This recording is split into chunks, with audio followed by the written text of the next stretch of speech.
Welcome, welcome, welcome back to another episode of the Ian Fritz Show. We have the way too early college football playoff predictions. Let's get into it. Whoa, he has trouble with the snap, and the ball is free. It's picked up by Michigan State's Jalen Watts Jackson, and he scores on the last play of the game. Unbelievable. 35, 40, 45, 50, 45. There goes Davis. Oh, my God. Davis is going to run it all the way back. Auburn's going to win the football game. Auburn's going to win the football game. He ran the missed field goal. Okay, way too early college football playoff predictions. This is going to be fun. Some of you probably be upset at what I have to say here, what I am going to show you with this list, with these predictions. But even if I make you upset, go ahead and like the video, subscribe, comment down below what you would do differently, how you would do it differently, and I'll respond to you. I'll respond to you because I like interacting with you guys. So let's get into it. First, if you want one of these mugs, they're pretty cool. Let me know down below. But let's get into it. Okay. It'll be over here, maybe over here, wherever it is. You can follow along on the screen as well. If you're on podcast, just try to keep up with my voice. I know it is the voice of an angel, so you're welcome. Okay. First round buys. Here we go. These are going to be the top four conference champions, the four highest ranked conference champions. And right now, I've got Georgia. They're going to be the number one seed. I think they're going to win the SEC. So I've got Georgia, number one, SEC championship. They've got the bye. Then I have Oregon. And some of you are like, Ian, I'm done. I'm done with you. You can't. What about Ohio State? And I'm like, we'll get to them later. But Oregon, I think they're going to come in, win the Big Ten in year one. Dylan Gabriel, Dan Lanning, I like it. Oregon gets the Big Ten champ. That's going to give them the second seed in the playoffs.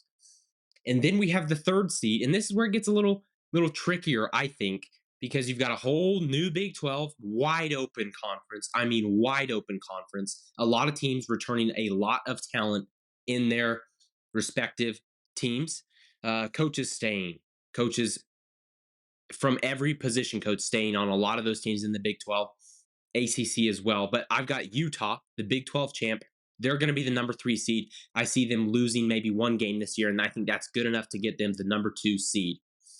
Then I have, this may be a shocker as well to some people, the ACC is it's not as wide open as the Big 12. I don't think there's five or six teams, but I think there's two or three teams that are going to be vying for the ACC championship. And I think that's Clemson. I think that's Florida State. And I think that is NC State. And right now, in the way too early college football playoff prediction, I've got the Clemson Tigers winning the ACC. I like them at the number four spot. So that's it. That's for the first round buys. Those four teams, you win your conference, one of the four biggest conferences, you get a buy. Congrats to those guys. We're going to get into some of the road playoff games at college campuses in the first round. Going to be incredible. Those teams. So we're going to have our 5-12 matchup. You've got the 6-11 matchup. You've got 7-10 matchup, and you've got the 8-9 matchup. So right here in the 5-12 spot, it's going to be the Texas Longhorns versus most likely the highest ranked group of five lower conference champion. And right now, in my notes, I just have group of five champ. Because when I was prepping for the show, I couldn't make up my mind. Is there Memphis? Is it going to be Boise State? Is it going to be USF? Who is going to be that lower tier conference champion that's going to make the playoffs? And right now, I think that is going to be Memphis. I think the group of five champ is going to be the Memphis Tigers. And I like them in that spot. Now, are they going to win a game? We're going to talk about right here. Versus Texas on the road in Austin, Texas. Atmosphere is going to be electric. One of the first on-campus playoff games, if not the first, depending on how the scheduling works out. Texas is going to win. They most likely in this scenario are coming off a SEC championship game loss to Georgia.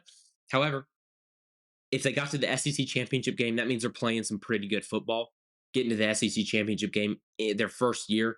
So I like them at the 5 spot. I like them beating the Memphis Tigers in the playoffs in that 5-12 matchup.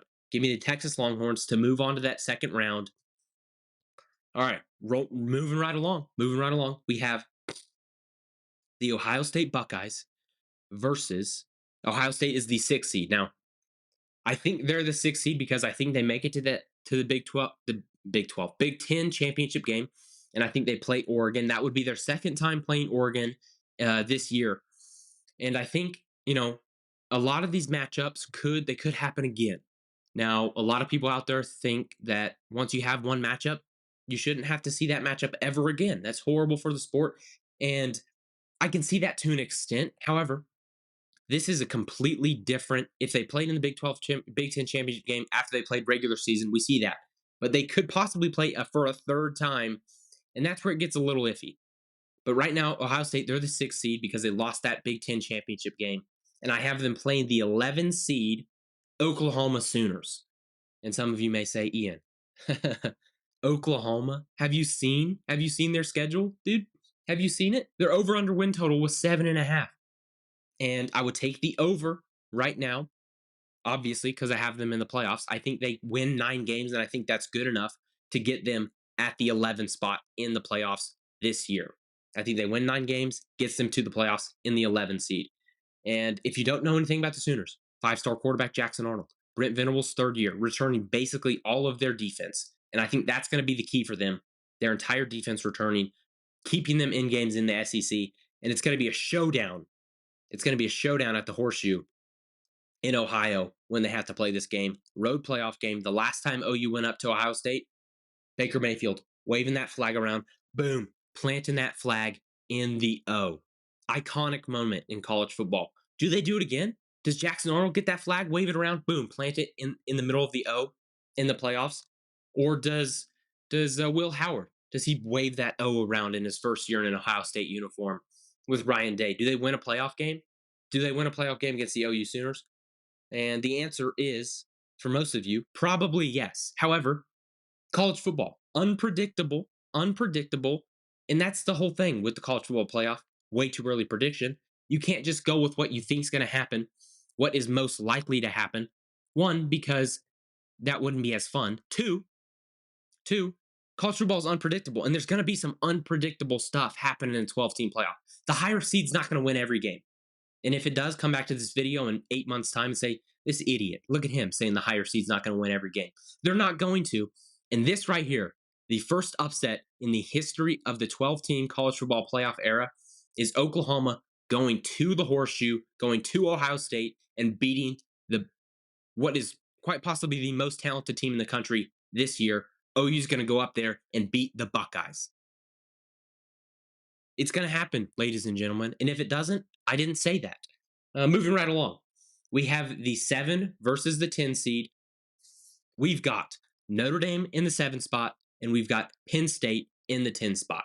Now, this sets up for a road game between two big brands in college football, but one of them, a little sleeper brand, Notre Dame.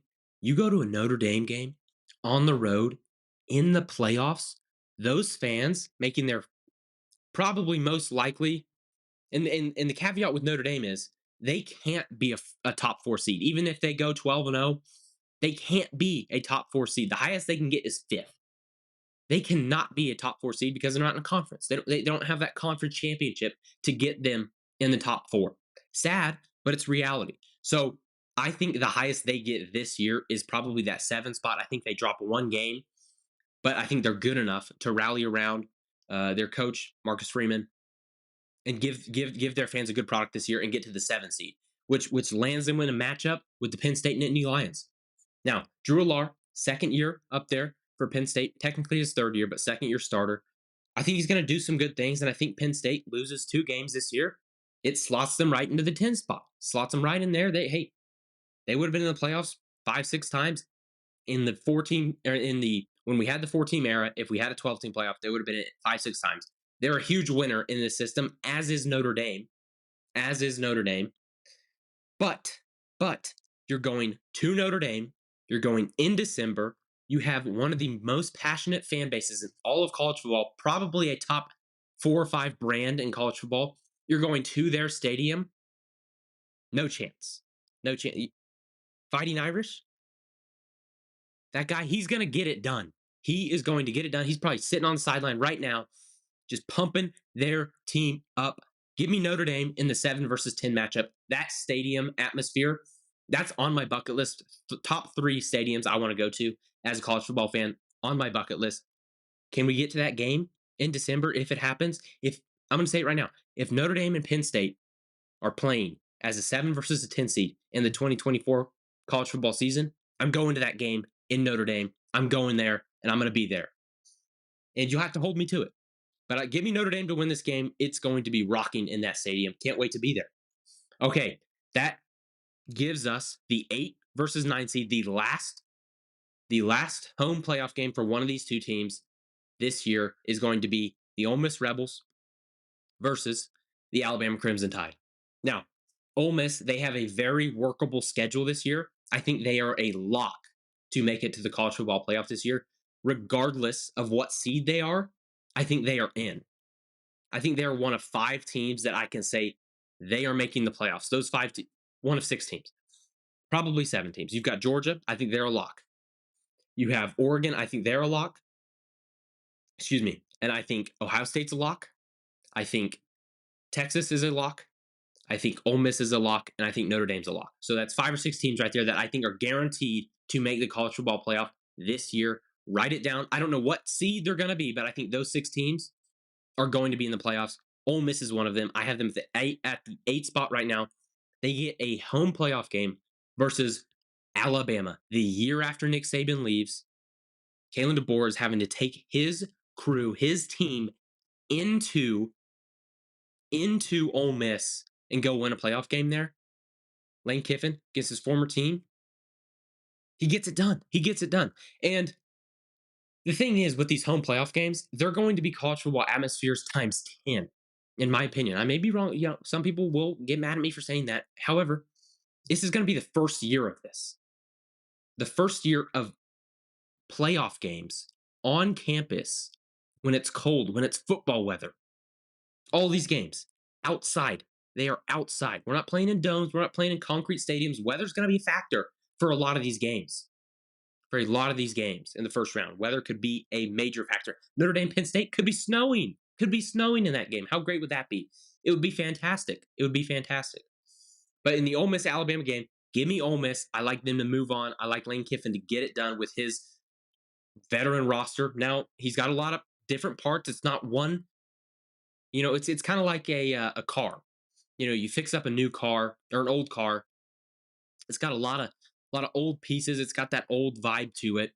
However, it's a lot of parts that aren't actually made for that car. They're not actually. This is a Chevy part. We're going to put it over here on a Ford. Now, you can make it work, but it's not really how it was designed. And that's how Ole Miss is. They're kind of a Frankenstein team, if you will. However, they have a lot of really good talent, and I like them this year. I like them to get it done, especially if they have a home playoff game. Hotty toddy, Ole Miss going to win a playoff game this year. Now, I'm going to take a sip before I get into the second round playoff games. And again, that mug, let me know if you want one. Also, going to pause here for a second and shout out one of my friends. So, as you guys know, I've been using this coaster for every single video. It's been a part of every single video I've done. And Stanley, he's always going to be a part of the crew. However, Raul, he made this for me, carved it out of wood, straight out of a tree, just chiseled it. And I think it looks pretty cool. Now, if you want one of these, you can let me know. I'll let him know. And we'll make it happen. We'll make it happen. These are going to be $150 a piece, though, because they're handcrafted, handmade right here. I almost said where I live. Most of you guys know where I live. But Stanley's still going to be a part of the show. Once I get an official studio, he's going to be hanging out right behind me. But he's always going to be with us in the show. So I just wanted to thank Raul for that because that coaster is pretty cool. That coaster is pretty cool. Now, second round playoff games. Unfortunately, these games are not on campus, and that's a travesty. That is a letdown for everyone involved. Everyone in the college football universe should be wanting every single game in the playoffs to be played on a college football campus at a college football stadium. That's another topic for another time. We've got the second round games. With who I picked in the first round, we have Georgia and Ole Miss playing in the 1 versus 8 matchup. Now, they played earlier in the regular season, so this is a downside of the 12-team playoff. We're going to get Georgia and Ole Miss again, and probably, you can't predict college football. You can't predict it. I try to, but you can't. Georgia probably beat Ole Miss in the regular season. So what's going to happen in the playoffs? Does Ole Miss adjust? Do they adjust and make those key in-game adjustments? Lane Kiffin, does he get it done in the second game versus Georgia? No, he doesn't. Spoiler alert, he doesn't. In Georgia, the powerhouse they are, Kirby Smart, he gets it done again, and he beats Ole Miss for the second time this year, and he moves right along. He's heading to the semifinals. Pretty easy for him. Just had to win every game in the SEC. May probably drop 2 games, win the SEC championship game, and beat Ole Miss a second time. But Georgia, they move along in the second round of the playoffs. They're going to the semifinals.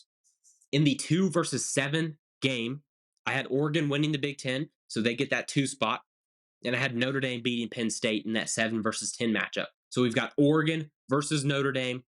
Green, a lot of green in this game, and green means money. In this scenario, it doesn't. It just means that's the color of their two teams. Notre Dame. Now, Oregon.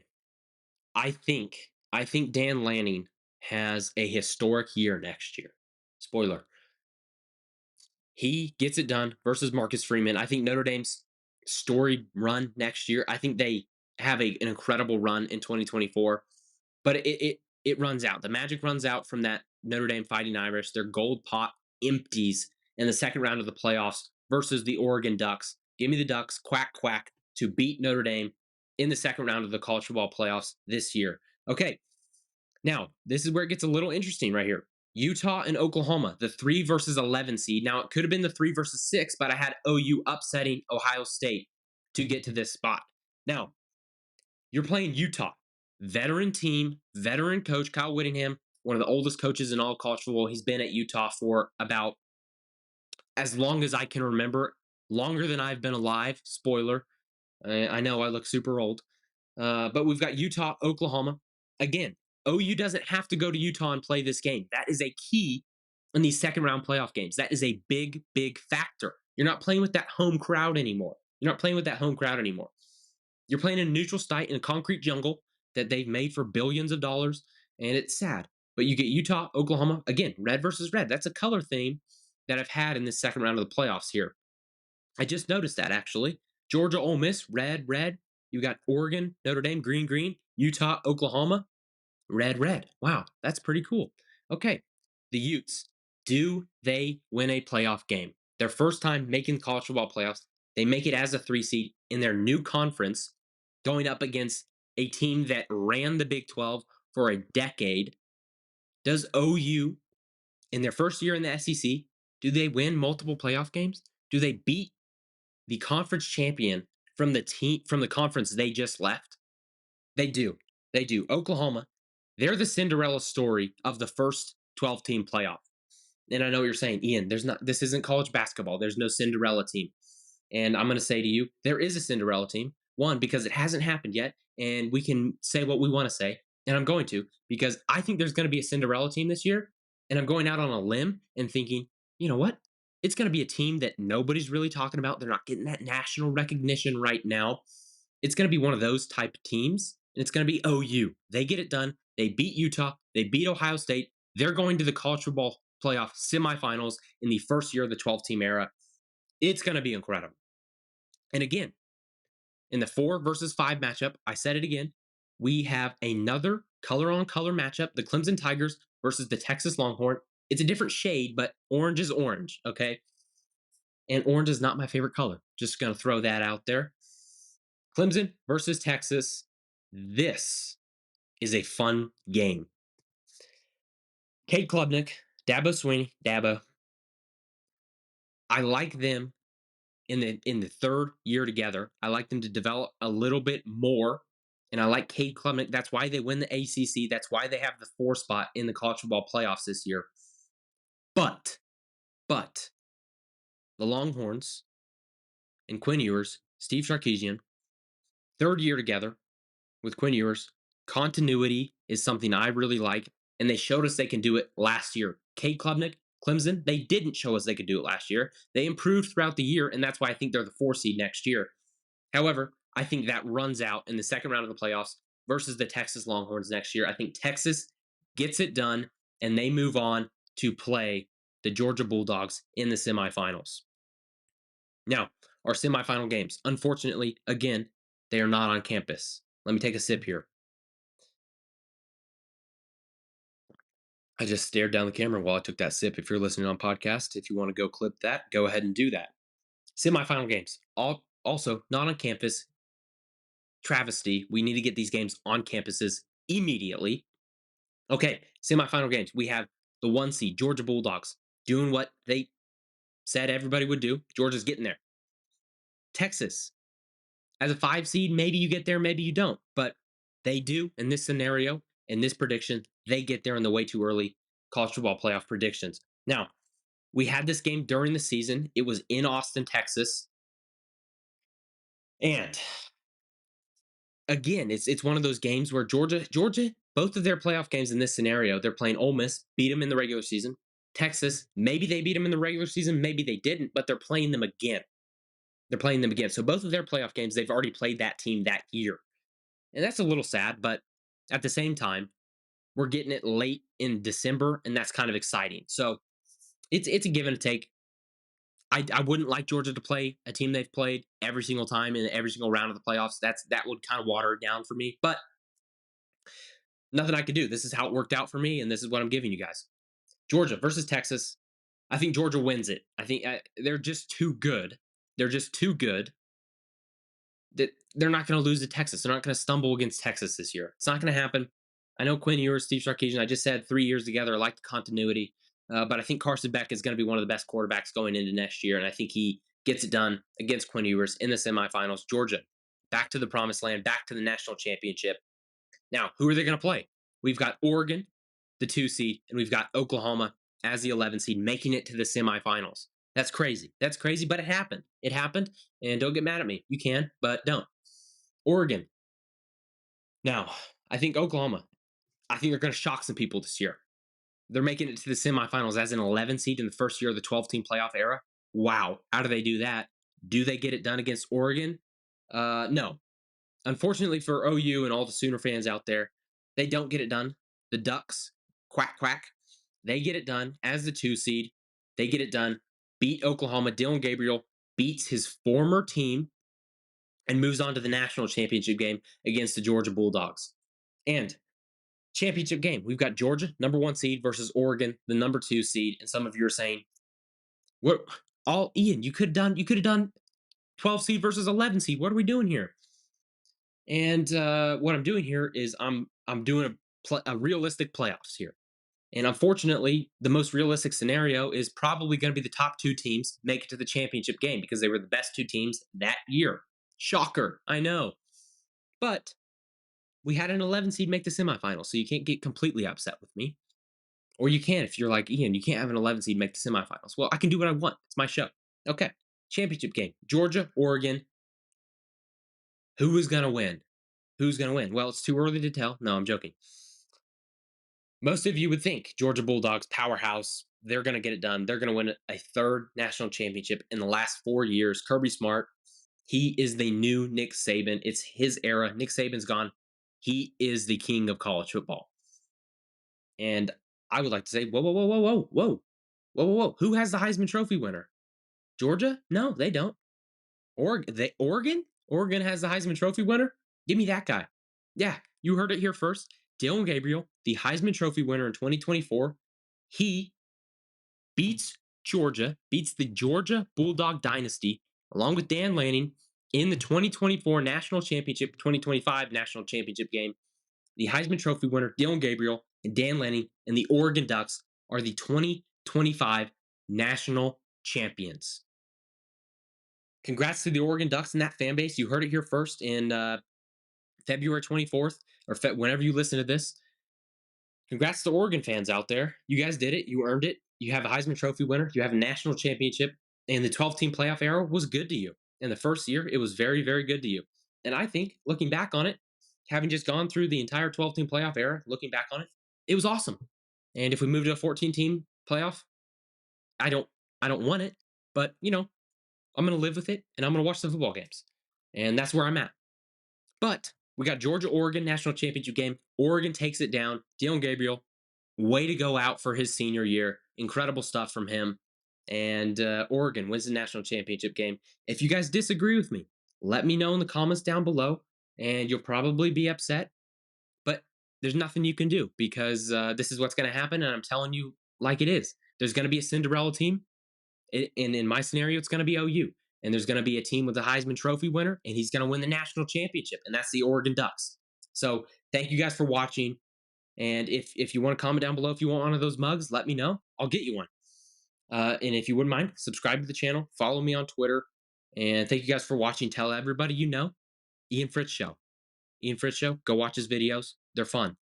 And Fighting Irish, they have a good year, but they get knocked out second round of the playoffs by the eventual national champions, the Oregon Ducks. Congrats to them. Thank you guys for watching. I love you guys. We'll see you in the next video. Goodbye. Oh, he has trouble with the snap, and the ball is free. It's picked up by Michigan State.